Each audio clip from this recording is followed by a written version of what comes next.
Isang magandang gabi sa iyo at sa mga fanatics ng Papa Dudut Stories. Tawagin mo na lamang ako sa pangalang Criselda. 35 years old na sa ngayon at isang dating kasambahay. Napasulat ako sa inyo dahil na rin siguro sa inspirasyon at pamimilit sa akin ng isang kaibigan. Isa kasi ako sa mga fanatic ng Papa Dudut Stories at nagbabaka sakali ako na ang storya ko naman ang maitampok sa inyong programa na naganap 12 years ago. Sa totoo lang, Papa Dudut, ay hindi ako isang tipikal na kasambahay. Sapagkat bukod sa nakatungtong naman ako ng second year college, ay Inglesera din po ako. That time kasi isa akong aspiring call center agent kaya talagang pinagpraktisan ko talagang magsalita ng fluent English with American or British accent.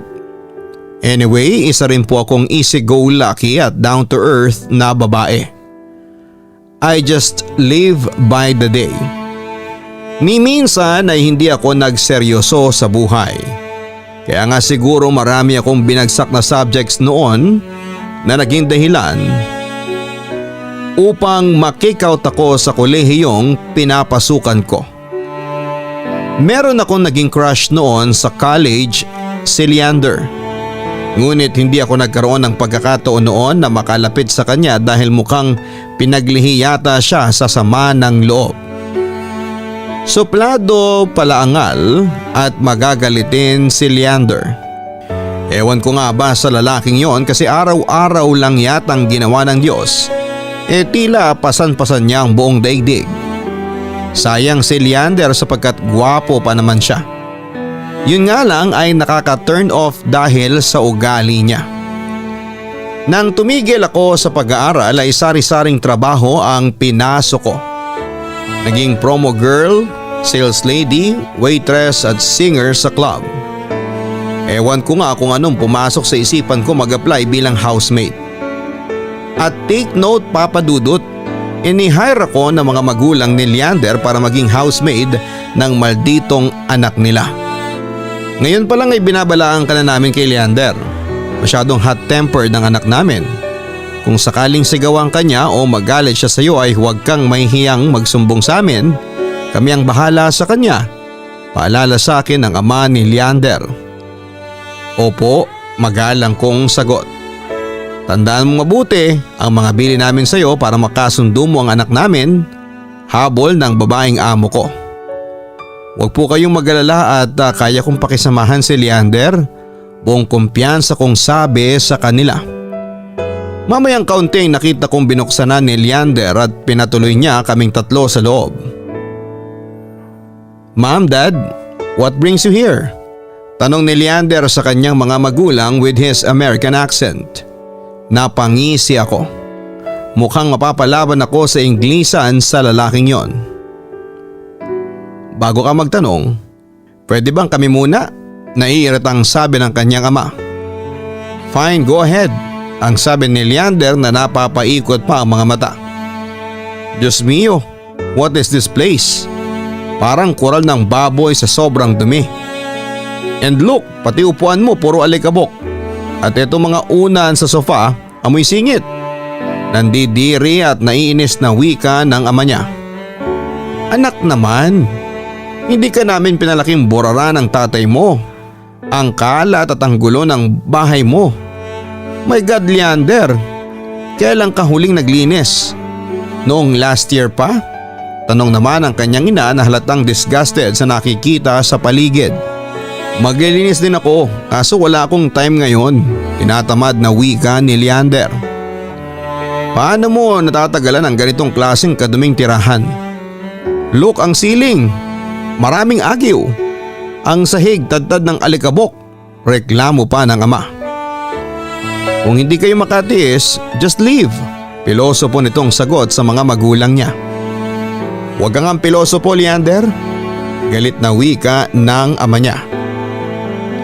Siya nga pala, Leander, since you have no time cleaning up this mess, napagdesisyon na namin ang tatay mo na mag-hire ng housemaid para sa iyo. Ang wika naman ng amo kong babae.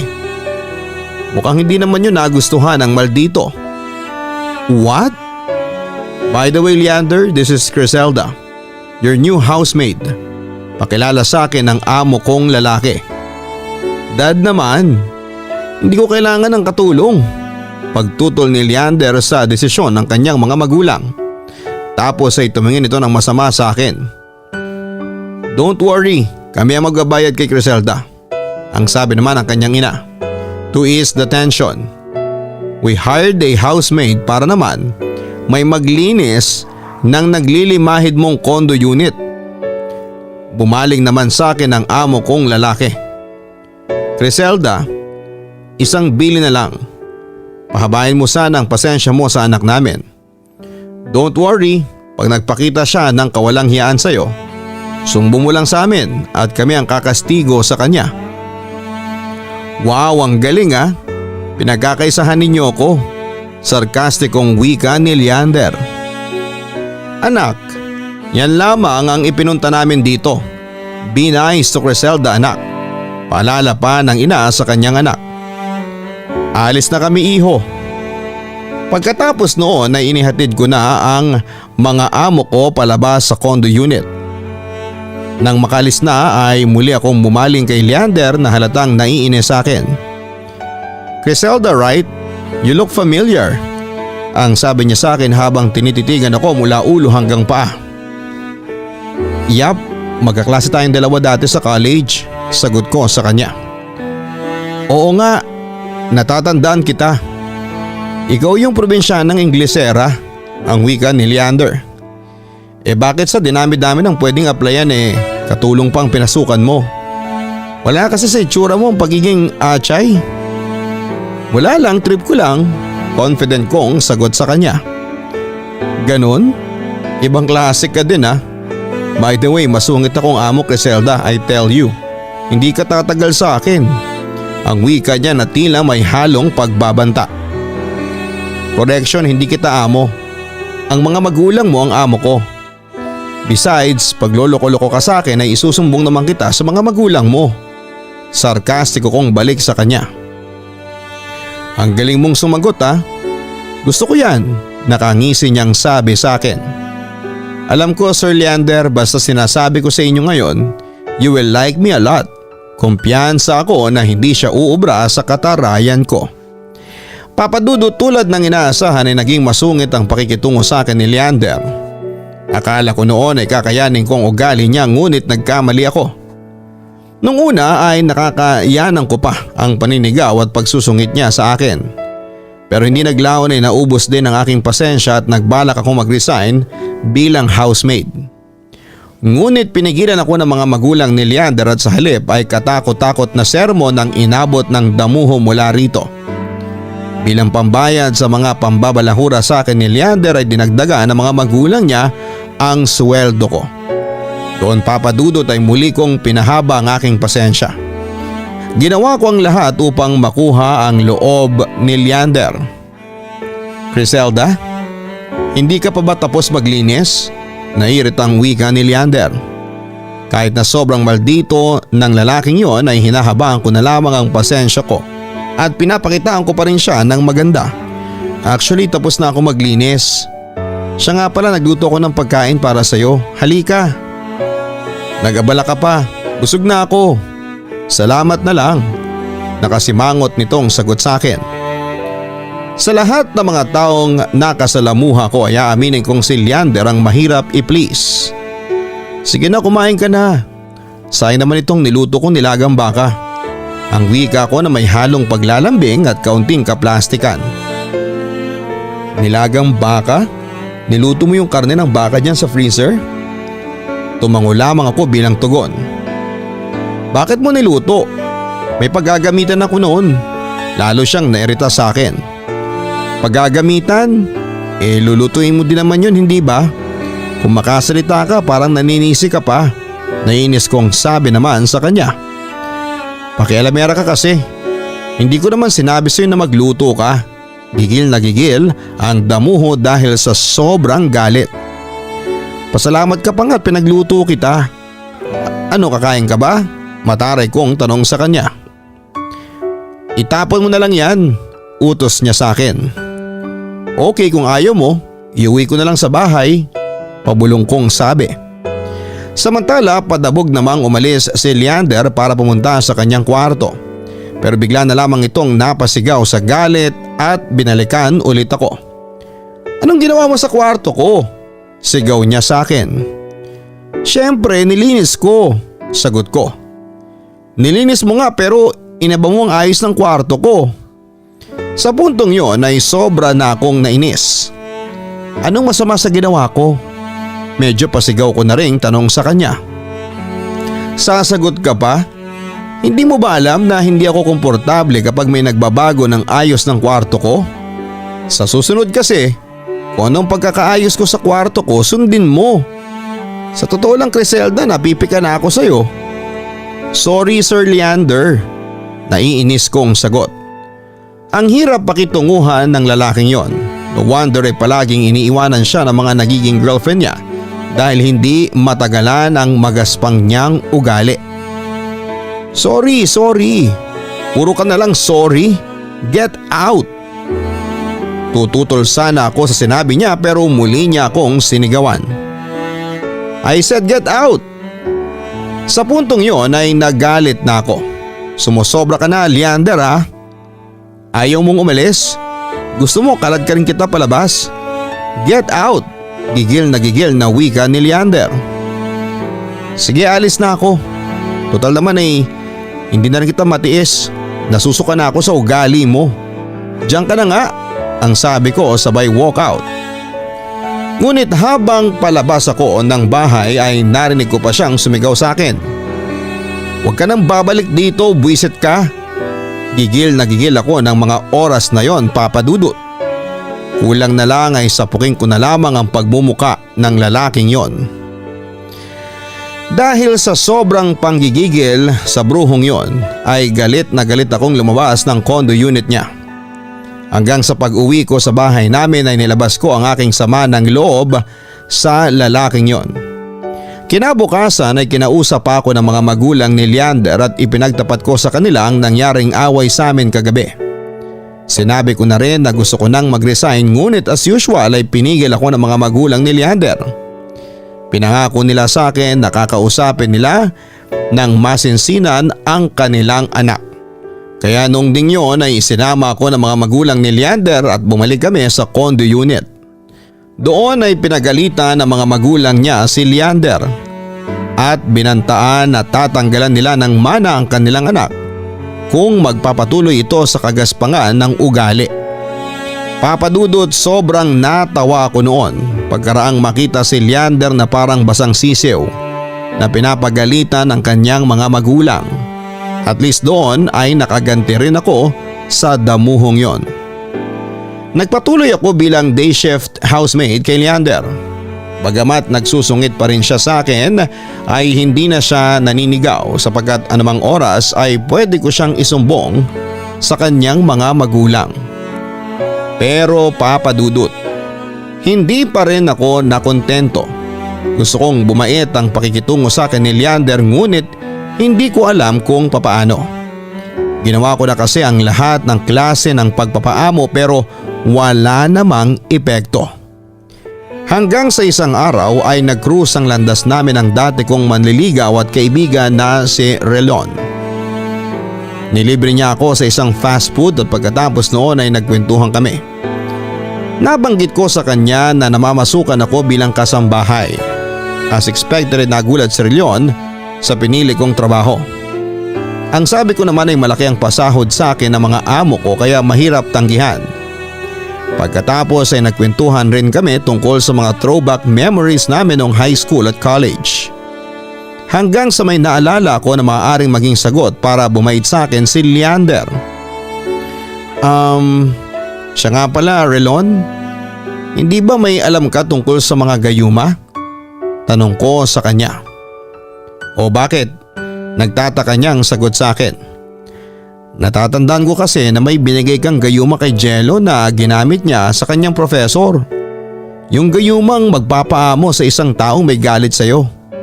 Pakituro mo naman sa akin please, pakiusap ko sa kanya. Teka, para kanino mo gagamitin? Nagtataka niyang tanong sa akin. May amo kasi ako na ang anak ay ubod ng suplado. Para bang pinaglihi sa sama ng loob. Sa totoo lang ay punong-puno na ako sa kanya. Gusto ko siyang paamuhin. Pag-amin ko. Matutulungan mo ba ako? Agad namang pumayag si Relyon na tulungan ako at sinamahan niya ako pauwi ng bahay na tinutuluyan ko at doon ay tinuruan niya ako ng mga gayumang alam niya. May dalawang klase ang gayuma, isang pampaamo at isang pampaibig. Pero sinasabi ko sa iyo, kapag nasobrahan ka sa gayumang pampaamo ay maaaring mauwi ito sa pag-ibig. Kaya dapat mong pagplanuhang mabuti bago mo gayumahin ang isang tao. Panimula pa ni Relon. Tahimik lamang ako nakikinig sa aking kaibigan. Samantala'y huminga muna ng malalim si Relyon bago muling nagpatuloy. Unang gayuma. Ang mga kailangan mo dito ay dalawang papel. Panulat at syempre dasal na ibibigay ko sa iyo. Sa isang papel ay isulat mo ang 3 beses na buong pangalan ng taong gusto mong paamuhin. Pagkatapos ay sunugin mo ang papel at ipunin ang abo nito sa isa pang papel. Tupiin at ilagay sa ilalim ng iyong unan. Pagkatapos ay bubuhulin mo ang 4 na kanto ng kumot na ginamit mo sa pagtulog. Kapag nagawa mo na yon ay dasalan mo ng 3 beses ang binalot na abo bago ka matulog. Kailangang unahan mo sa pagtulog ang taong gusto mong paamuhin. I'm sure ay hindi siya makakatulog buong gabi dahil iisipin ka niya sa magdamag. Napangisi ako, Papa Dudut. Ganun lang? Ang dali naman pala. Meron pa. Ang kailangan mo dito ay litrato o di kaya ay buhok ng taong gusto mong paamuhin. Kung buhok ay ilagay mo ang ilang hibla ng buhok sa isang papel. Dasalan ng 3 beses ang litrato o kaya ang binalot na hibla ng buhok. Pagkatapos ay ipatong sa takuring may kumukulong tubig o di kaya ay sa rice cooker na may nilulutong kanin. Ang mangyayari, sa taong gagayumahin mo ay sasakit ang kanyang tiyan. Mahihilo siya o di kaya ay mangungulila siya ng sobra sa iyo. Kaya uuwi siya ng 10 oras sa bahay o kung di man ay hahanapin kanya saan ka man naroroon. But take note, bago may isagawa ito ay kailangang makita ka muna niya. Kung ginawa mo ang ritual nang hindi ka pa niya nakikita ay wala itong bisa.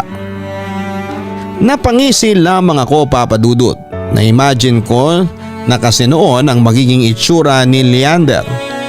Oras na simulan ko na ang pagpapaamo sa kanya. Nagpatuloy ulit si Relyon kung hindi pa umepekto. Itong huli kong sasabihin ang alam kong pinakamatindi.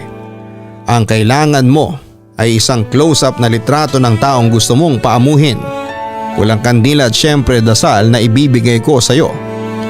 Pagsapit ng 12:00 ng madaling araw ay dasalan mo ng 3 beses ang litrato sa ilalim ng nakasinding pulang kandila. Tapos ay banggitin ng 6 na beses ang katagang magiging maamo ka rin sa akin. Pagkatapos ay patakan mo ng kandila ang mukha sa litrato. Pagkatapos noon ay ilagay sa ilalim ng unan mo ang litratong may patak ng kandila at matulog. I'm sure ay magiging maamo siya sa iyo. Ganun pala, pabulong na wika ko. Ewan ko ba, Papa Dudut, pero nakaramdam ako ng excitement sa mga tinuro sa akin ng aking kaibigan. Basta huwag kang susobra sa gagawin mo. Kung hindi mo naman siya mahal dahil kapag nasobrahan ka, ay mapapaibig siya sa iyo ng tuluyan. Babala niya sa akin. Marami ka palang alam na gayuma, pero bakit hindi mo ginawa sa akin yan noong naliligaw ka sa akin? Usisa ko sa kanya. Natawa lamang ang lalaki. Bakit ko gagawin yon? First of all ay hindi ako ganong klase ng tao na mapagsamantala. At saka may delikadesa ako. Gusto ko kapag minahal ako ng isang tao ay talagang mahal niya ako at hindi dahil lamang sa ginagayuma ko siya. Relyon, salamat sa tulong ha. Hindi bali agad kitang babalitaan kung sakaling naisagawa ko na ang panggagayuma sa anak ng amo ko. Sisiguraduhin kong magiging maamong tupa siya sa akin. Ang wika ko naman na may malaking ngiti sa labi ko. Sa totoo lang, Papa Dudut, ay hindi ako naniniwala sa mga gayuma at ritual na ganyan. Pero dahil na rin sa pagbabaka sakaling mapaamo ko si Leander ay sinubukan ko. Isinagawa ko ang unang gayuma kay Leander. Isang gabi ay kumuha ako ng mga papel at ballpen at isinulat ko ng 3 beses ang buong pangalan ni Leander. Kasama ng middle initial sa isang papel, tapos ay sinunog ko yon. At ang abo ay inipon ko sa isang papel at tinupi, at doon ay dinasalan ko ang abo ng dasal na ibinigay sa akin ni Rilyon. Pagkatapos ay nakatulog na ako ng maaga. Malakas ang pakiramdam ko. Na nung mga oras na yon ay hindi na makatulog ang damuho sa kakaisip sa akin. Kinaumagahan ay maaga akong gumising, hindi lamang dahil sa may trabaho pa akong dapat gampanan, kundi dahil sa excited akong malaman kung effective ba ang panggagayuma ko kay Leander. Wala akong inaksayang panahon noon at maaga akong pumunta sa condo unit ni Leander. Hindi ko akalain na hulog pala ng langit si Rilyon dahil bumungad sa akin si Leander na halatang puyat na puyat. "Leander, ano nangyari sa'yo? Mukhang puyat na puyat ka ha?" Kunwari nag-worry ako sa kanya. Pero deep inside ay gusto kong humalakhak dahil sa aking mga nakikita. "Hindi ako nakatulog buong gabi, Criselda," sagot ni Leander habang nangihina. "Naku paano yan, may pasok ka pa mamaya." "Hindi muna ako papasok sa work ko ngayong araw. Kumain ka na ba? Halika, naganda kasi ako ng umagahan. Saluhan mo ako," ang wika ni Leander sa akin. Sa totoo lang, Papa Dudut, ay sobra akong nanibago sa ugali at mga kinikilos niya. Nasobrahan yata siya sa bait. Pero napangiti lamang ako at nagpa siyang saluhan si Leander sa kanyang almusal. "Ikaw ang nagluto ng lahat ng ito?" Hindi ako makapaniwala sa aking mga nakikita. At never kong in-expect na magiging maasikaso si Leander ng ganon. At saka malinis na ang buong bahay. "Ikaw ang naglinis nito?" Tanong ko sa kanya nang mapansin kong malinis na ang buong paligid. Tumango siya bilang tugon. "Mukhang wala na pala akong lilinisin today eh. Mapapaagang alis ko ngayon." Siya nga pala. Bakit ka hindi nakatulog? Marami ba kayong ginawa sa office?" Kunwari usisa ko sa kanya. Huminga muna ng malalim si Leander bago nagpatuloy sa pagsasalita niya. "Actually, I was thinking of you." Napangisi ako. "Talaga? Bakit naman?" Samantala'y nakita kong lumungkot ang mukha ni Leander. Tila may pinagsisisihan siya. "Criselda, I'm sorry," ang sabi niya sa akin. "Sorry para saan?" Nagtataka kong tanong sa kanya. "I'm sorry dahil madalas kitang pagalitan at sopladahan. I'm sorry dahil hindi maganda ang mga trato ko sa iyo." Sincero niyang wika sa akin. Napangiti ako, Papa Dudut. "Yun lang pala eh. Okay, pinapatawad na kita," ang sabi ko sa kanya. Papa Dudut, noong makita ko si Leander na gano'n ang itsura ay napagtanto kong effective nga ang gayumang itinuro sa akin ni Rilyon. Kaya sa mga sumunod na araw ay ipinagpatuloy ko ang panggagayuma kay Leander. Ginawa ko ang lahat ng mga gayumang itinuro sa akin ni Rilyon. Doon ay napansin ko ang mga kakaibang ikinikilos ni Leander. Kapag kaharap ako, nagiging mabait siya, maalalahanin at maasikaso si Leander sa akin. Hindi na rin po siya burara tulad noong dati. Nagugulat nga ako kay Leander sapagkat tinutulungan niya ako sa paglilinis ng kanyang kondo sa tuwing wala siyang pasok sa trabaho. Kung may pasok naman siya na rin na naglilinis ng kwarto tuwing gabi pag uwi niya. Kaya pagdating ko ay nadadatnang ko ng malinis ang kanyang mga damit. Simula noon ay naging maamong tupa na sa akin si Leander. naging magkaibigan kami kinalaunan. Dahil sa kabaitang ipinapakita niya sa akin ay nagkagaanan na kami ng loob sa isa't isa. Hanggang isang araw ay napagtanto kong hindi lang pala basta-basta kaibigan ang nararamdaman ko para kay Leander, Papa Dudut. Iniibig ko na ang anak ng aking amo. Pero Papa Dudut, sa totoo lang po ay nagigilty ako sa mga pinaggagawa ko. Napansin ko kasi na palaging puyat si Leander at simula nang gayumahin ko siya ay naging mahina at masasakitan na siya. Siguro nga dahil palagi siyang kulang sa tulog. Napansin ko rin na madalas na rin siyang absent sa kanyang trabaho. Dahil sa sobrang guilt na nararamdaman ko ay itinigil ko na ang panggagayuma kay Leander. Ngunit isang araw ay tuluyan nang nagkasakit si Leander. Siyempre, ako naman ang to the rescue na alagaan ng aking kaibigan. Ang lalaking lihim kong iniibig. Mataas ang lagnat mo, Leander. Ano ba kasi mga pinaggagawa mo? Hindi ka kasi natutulog eh. Ayan tuloy, humina ang katawan mo, ang resistensya mo. Nagwo-worry kong wika kay Leander habang pinupunasan ang pinigang bimpo sa kanyang mukha.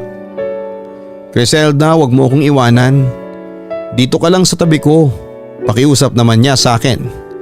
Hinang-hina at halos hindi na makatayo si Leander ng panahon na yon. Kaya sobra ako na guilty. Dahil kasi sa akin kaya humina ng ganoon ang kanyang kalusugan. Hindi kita iiwanan. Dito lamang ako sa tabi mo at aalagaan kita. Pangako ko sa kanya, magpagaling ka, Leander. Criselda? Ang wika niya pagkatapos ay hinawakan niya ang aking kanang kamay. Bakit? Tanong ko naman sa kanya. Alam mo ba kung bakit ako hindi makatulog? Kung bakit ako laging puyat? Alam mo kasi, Criselda, ikaw kasi ang laman ng isipan ko. Palagi kasi kitang naiisip. Ewan ko pero hindi na ako mapalagay kapag hindi kita nakikita. Hindi kumpleto ang araw ko kapag hindi ko nasusulyapan ang mukha mo. Hindi ko alam, Criselda, kung ano bang ginawa mo sa akin. Paliwanag niya sa akin. I love you, Criselda. Nung una ay hindi ako nakakibo sa ipinagtapat niya sa akin. Pero na-realize ko kinalauna na mali ang kanyang nararamdaman para sa akin. No, hindi tama ito. Pabulong ko. Anong mali sa sinasabi ko? Mali bang may tuturing na mahalin ang kanyang amo ang kanyang kasambahay? Tanong niya sa akin. Hindi sa ganun pero may mali sa nararamdaman mo, Leander. I'm sorry pero nahihiya kong sabihin sa kanya ang totoo kung bakit ganun na lamang ang nararamdaman niya sa akin. Mukhang nasobrahan yata ako sa paggamit ng gayuma. Mahal kita, Criselda. Hindi, Leander, naibulalas ko. Nagulat si Leander sa ikinikilos ko pero nanatili lamang siyang tahimik. Naghintay ng aking paliwanag. May sasabihin ako sa iyo, Leander. Yung mga nararamdaman mo ay bunga lamang ng panggagayuma ko sa iyo. I'm sorry. Paliwanag ko sa kanya. What? Panggagayuma? Naguguluhan niyang tanong sa akin. Ginayuma kita, Leander, para maging maamo ka sa akin. Para hindi mo na ako sigaw-sigawan pa at pagsimangutan. Nagawa ko yun para bumait ka sa akin. Pero hindi ko intensyon na paibigin kita. Pagtatapat ko kay Leander. Wala akong pakialam kung ginayuma mo ko. Besides, hindi ako naniniwala sa kapangyarihan ng gayuma. Alam ko na hindi ito epekto ng gayuma dahil puso ko na ang nagsasabi na mahal kita. Insist niya sa akin.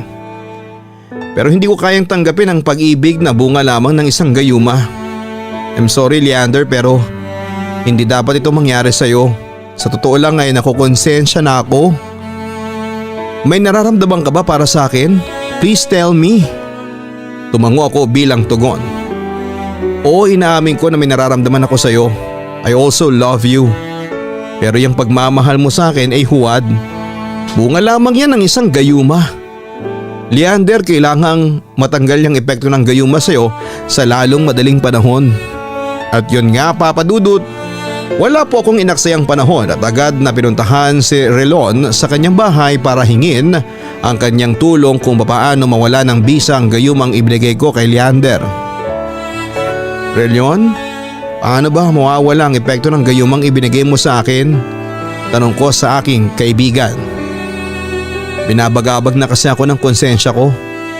Ninais ko lamang na maging maamo siya sa akin pero sa huli ay umibig siya sa akin. Ano ba kasing ginawa mo? Hindi ba sinasabi ko sa iyo na kapag manggagayuma ka, pagplanuhan mo munang mabuti? Ang sabi ko sa iyo noon na pag sumobra ka ay maaring sa pag-iibigan humantong ang gayuma ng pagpapaamo. Ang wika ni Relon na may kaunting paninisi. Pero matatanggal ba ang bisa noon? Tanong ko ulit sa kanya. Huwag kang mabibigla pero nakakadiri. Parang nag-aalinlangan pang sabihin ni Relon ang totoo. Pero kahit pa nakakadiri yan, handa kong gawin yon. Mawala lamang ang bisa ng gayuma. Paano nga? Insist ko sa kanya. Nung una ay parang nagdadalawang isip pa siyang sabihin sa akin ang katotohanan pero dahil sa makulit ako ay napilitan din siya. Ganito yon.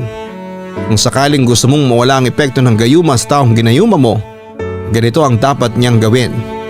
Umihi siya sa loob ng sapatos pagkatapos ay banggitin niya ng 6 na beses ang dinasal mo sa kanya tapos ay imumog niya ang laman ng sapatos. At ibuga yon sa labas ng pinto ng kanyang bahay.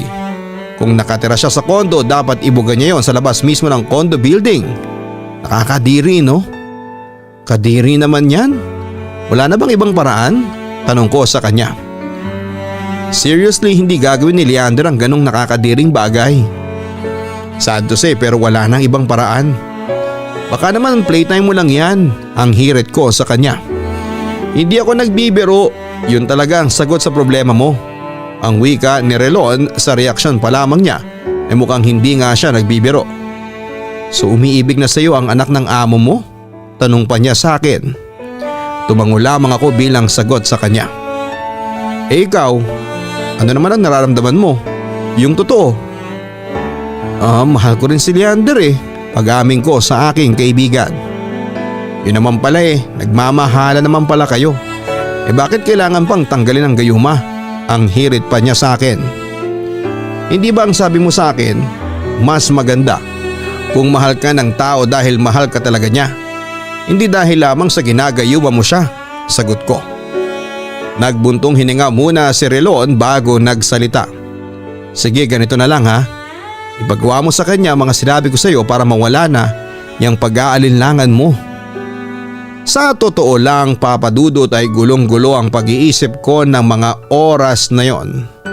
Hindi ko alam kung paanyayahan ko ang pagmamahal ni Leander sa akin.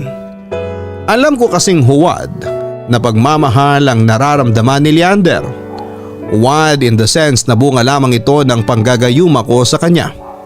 Kaya wala akong inaksayang panahon at sinabi ko kaagad sa kanya ang tungkol doon kasi hodang nakakadiri pa yon. Talaga bang kailangan gawin ko ito, Criselda? Nag-aalinlangan si Leander na gawin ang ipinapagawa ko sa kanya. Oo, para mawala ang epekto ng gayuma sa iyo, sagot ko. Parang hindi ko kaya O kaya kong gawin ito pero hindi ko kayang mawala ka sa akin. Mas gugustuhin ko na lamang na maging alipin mo habang buhay kesa mawala ka sa akin. Naintindihan ko si Leander sa puntong yon. Kahit din ako siguro ay hindi ko gagawin yon at hindi baling magayuma na lamang ako, wag lang magmumog ng ihi. Leander, ang nararamdaman mo sa akin ay huwad na pagmamahal. Bunga lamang yan ng gayuma. Ayoko mahalin ka habang binabagabag ako ng aking konsensya dahil sa ginawa ko sa iyo. Hindi ko kaya, Leander. Paliwanag ko sa kanya. Paano kung bumalik ako sa dati? Paano kung maging masama ulit ang ugali ko sa iyo? Panunubok pa niya sa akin. Wala akong pakialam, Leander, kahit saktan mo pa ako. Wala akong pakialam. Umiling si Leander sa sagot kong yon. No, Criselda. Ang sabi niya sa akin. Kung mahal mo ako, Leander, gagawin mo yan para sa akin. Diyan natin malalaman kung hanggang saan ang pag-ibig na nararamdaman mo para sa akin. Kung totoong pagmamahal yan o sadyang huwad lamang. Pagkumbinsi ko sa kanya. Nakita ko munang huminga ng malalim si Leander bago nag-decide. Sige, gagawin ko ito alang-alang sa iyo. Alang-alang sa pagmamahal ko sa iyo. At yun nga, Papa Dudut. Ginawa niya yung nakakadiring pagtanggal ng gayuma. Napapikit siya at halos maiyak pero ginawa pa rin niya yon para sa akin. Ano Leander? Anong nararamdaman mo? O bakit ang sama ng titig mo sa akin? So ibig sabihin? Nag-aalala kong tanong nang mapansin ko masama ang tingin niya sa akin. Pero bigla siyang tumawa ng malakas. Takot ka? Ano na? Curious kong tanong sa kanya. I still love you, Criselda. See? Walang epekto ang gayumang sinabi ng kaibigan mo. Mahal pa rin kita. Sa totoo lang ay mas minahal pa kita. Baka mas matinding gayuma in disguise ang pinagawa mo sa akin ha. Nakakadiri naman, pahayag niya. Leander, sigurado ka? Mahal mo talaga ako? Naguguluhang sabi ko. Mukha ba ako nagsisinungaling? Panunubok pa niya sa akin. Hindi ako makapaniwala sa mga nakikita ko. Nagduda tuloy ako kung totoo ba talaga yung mga gayumang itinuro sa akin ni Relion. Criselda, hindi masamang ibigin mo ang anak ng iyong amo, ang wika pa niya sa akin. I love you too, pabulong kong sabi sa kanya. Oops, mamaya nang halikan. Magmumumog muna ako ng 1 litrong mouthwash dahil nakakadiri yung pinagawa mo sa akin. Kundi lang kita mahal ay hindi ko gagawin yun. Natatawa niyang wika sa akin. Will you be my girlfriend? Tanong pa niya sa akin. Dahil sa pakindat-kindat at pangungulit ni Leander ay sinagot ko na siya, Papa Dudut. Oo na, payag akong maging girlfriend mo, Leander. Dahil doon ay panakaw na humalik sa akin si Leander at syempre pumalag ako noon dahil alam mo na. Tumawa lamang ang damuho. Sorry, hindi ako nakapagpigil eh. Total naman ikaw ang nagpagawa sa akin ng nakakadiring gayuma na ito. Kaya magtiis ka sa panghe. Pangaasar pa niya sa akin. Papadudod sa ngayon ay official boyfriend ko na po si Leander.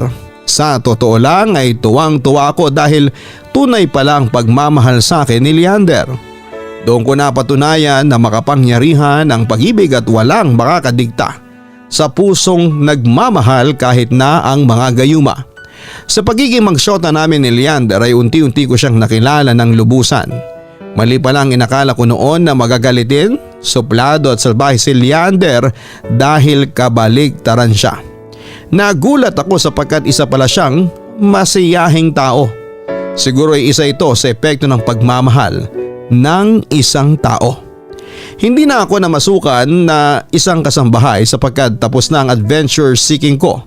Pero laking pasasalamat ko pa rin dahil sa pagiging housemaid ko ay nakilala ko si Leander.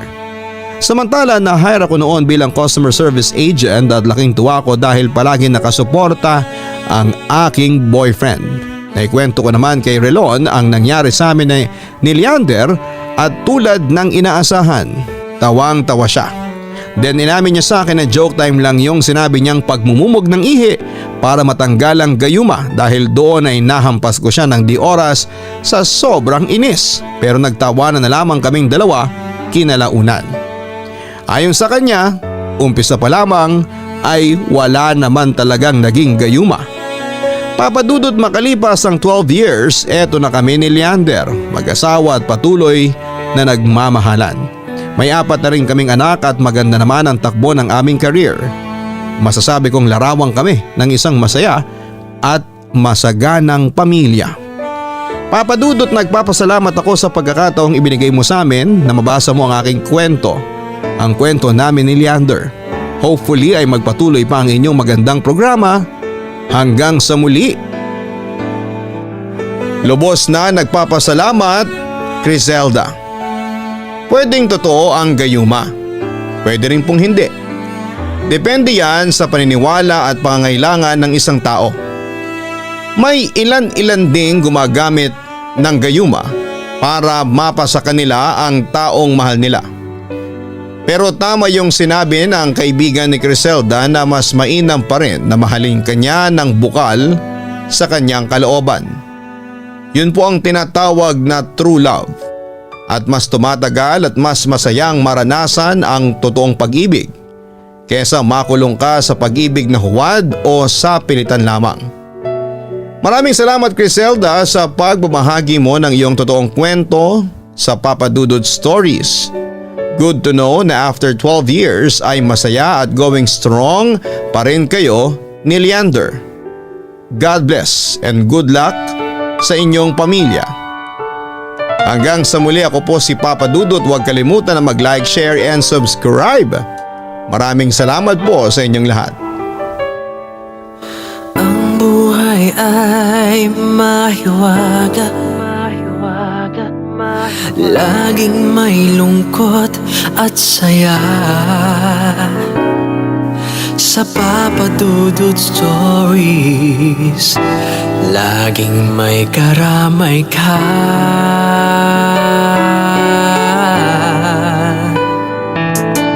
Mga problemang kaibigan, dito ay pakikinggan ka. Sa Papa Dudut Stories, kami ay iyong kasama. Dito sa